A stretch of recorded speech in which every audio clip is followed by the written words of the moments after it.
Okay, this feels like one for my office. It's sort of an addendum to my sermon and talking about the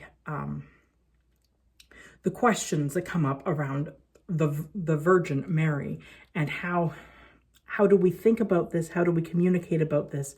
How do we respond to it in our time?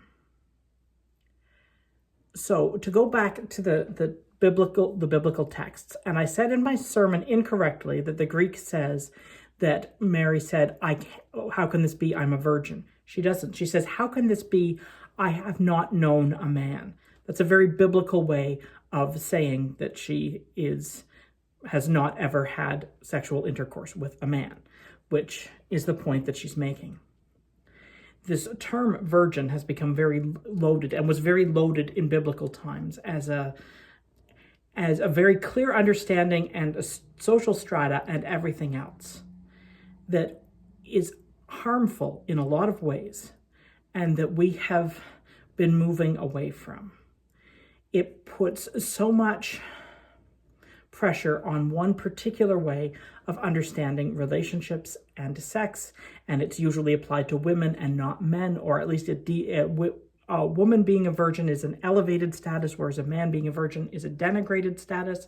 I'm not actually recommending the movie The 40-Year-Old Virgin, but it does exemplify what this is about, that we have this weirdness around our sexuality and discomfort and the way that we talk about it. And the one place where it seems to come into our culture when we're talking even to children is we talk about the Virgin Mary.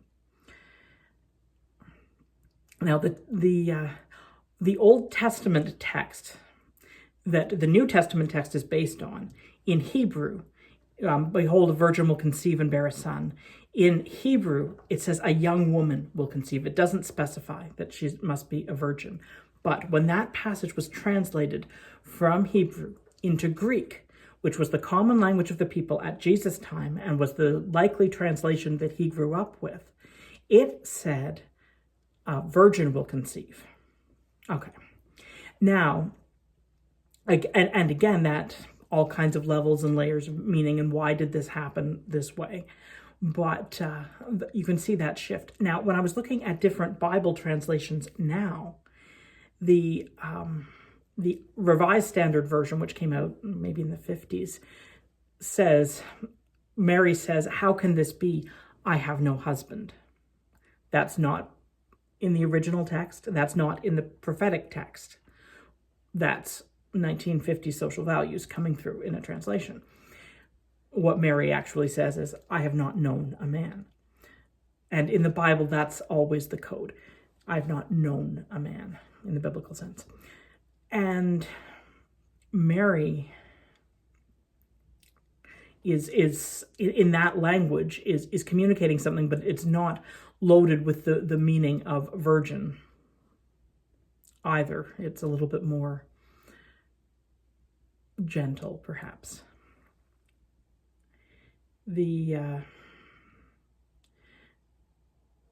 New Revised Standard Version goes back to saying, I am a virgin, which I really wish it would go back to the Greek and say, I have not known a man, taking away from this socially loaded term that really speaks only to certain kinds of relationships, certain kinds of sex, giving certain value to certain people and lesser value to others.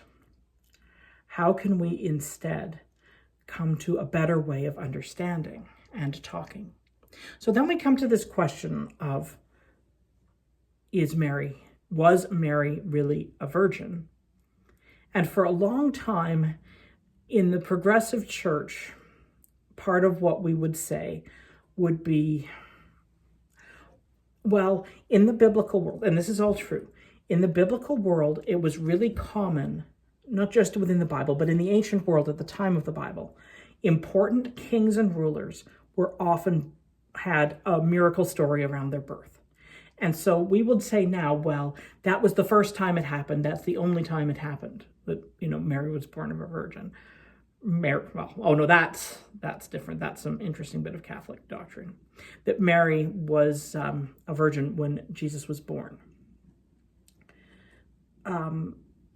that's a common thing in that world. But then Me Too happened. And we started questioning what that story was saying. Why are all of us scholars, in fact, many biblical scholars who are speaking and saying this is coming from men who are of the age to be grandparents, who are saying this and interpreting this story this way, when Me Too was telling us, believe Mary. So if this is what Mary said happened, let's believe her. So it's another twist, another angle on the story again. Ultimately, we don't know what happened. We know that miracle stories around the birth of important people was a thing, and that the stories that we tell about Jesus' origins say really important things about who Jesus is. We know that.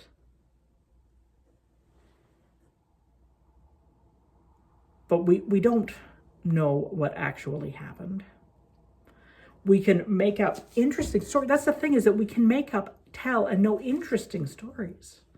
You know, maybe Mary was originally a twin and the second twin didn't develop, and when she went into puberty, maybe this second twin was miraculously conceived and born as Jesus. Of course, under those circumstances, that only happens with identical twins, which means that Jesus would have the genes of XX of a female.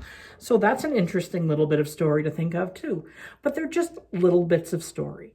There's nothing that I don't think that we need to know.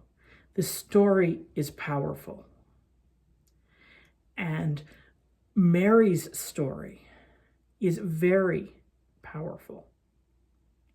Her transformation from fear into prophet, she proclaims that Magnificat.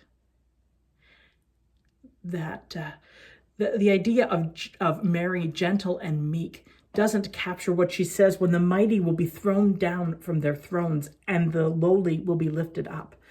The hungry will be fed and the rich will be sent away empty. Powerful, powerful words from this prophet.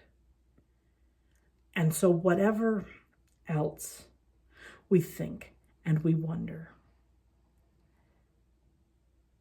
for one thing, let us not put the need to literally believe in the virginity of Mary onto a kind of pedestal that, for one thing, lifts up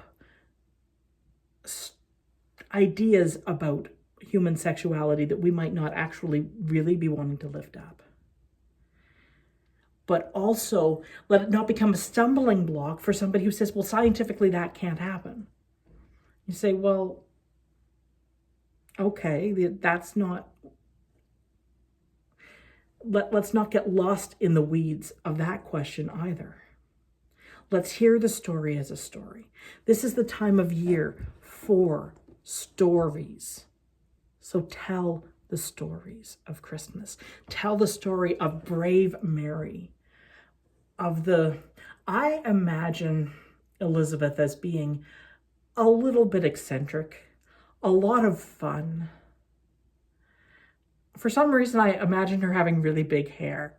Okay, that's not in the Bible or anything, but, you know, I've heard of a Jufro. She could have had really big hair. Maybe she didn't. I'm just making it up. But I imagine her just being full of love and compassion and welcome and deeply spiritual. Same thing for Mary. So let's allow these prophets to speak. And let's continue to reimagine the Christmas story in our own time.